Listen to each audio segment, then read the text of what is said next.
করে না? সাংবাদিক আমি, আপনার নামান। ও, নলডাঙ্গায় তরুণী সহ পুলিশ কনস্টেবলকে আটক করল জনতা। আইব টাইমস 24 ডেস্ক।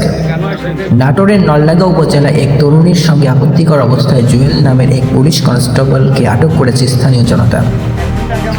গত শনিবার রাত আনুমানিক 10টার দিকে উপজেলার বাসুদেবপুর ঋষিপাড়া এলাকায় এই ঘটনা ঘটে।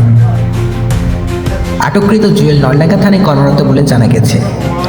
স্থানীয় সূত্রে জানা যায়, উপজেলার বাসুদেবপুর এলাকার মুকুল চন্দ্রের মেয়ে রূপালী রানীর সঙ্গে পুলিশ সদস্য জুয়েলের দীর্ঘদিনের প্রেমের সম্পর্ক ছিল। এলাকাবাসীর অভিযোগ, তারা নাটোর সহ বিভিন্ন স্থানে নিয়মিত ঘোরাফেরা করতেন। শনিবার রাতে জুয়েল ওই তরুণীর বাড়িতে প্রবেশ করলে স্থানীয়দের সন্দেহ হয়। পরে অসামাজিক কার্যকলাপে লিপ্ত থাকার সময় গ্রামবাসী তাদের হাতে নাতে আটক করে। ঘটনার খবর পেয়ে নলডাঙ্গা থানা পুলিশের একটি দল দ্রুত ঘটনাস্থলে পৌঁছে কনস্টেবল জুয়েলকে উদ্ধার করে থানায় নিয়ে যায়।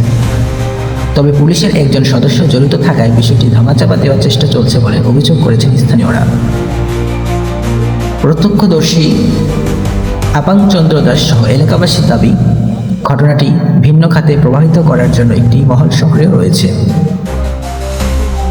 এ বিষয়ে জানতে চাইলে নলডাঙ্গা থানার ওসি তদন্ত ইব্রাহিম খলিল জানান, বিষয়টি ইতোমধ্যে ঊর্ধ্বতন কর্তৃপক্ষকে অবহিত করা হয়েছে। ঘটনাটি তদন্তাধীন রয়েছে এবং আইন অনুযায়ী পরবর্তী ব্যবস্থা গ্রহণ করা হবে। এদিকে একজন পুলিশ সদস্যের এমন কর্মকাণ্ডে পুরো এলাকায় ব্যাপক চাঞ্চল্যের সৃষ্টি হয়েছে। সাধারণ মানুষের দাবি, সুষ্ঠু তদন্তের মাধ্যমে যেন প্রকৃত ঘটনা আড়াল না করা হয়। আইব টাইমস 24।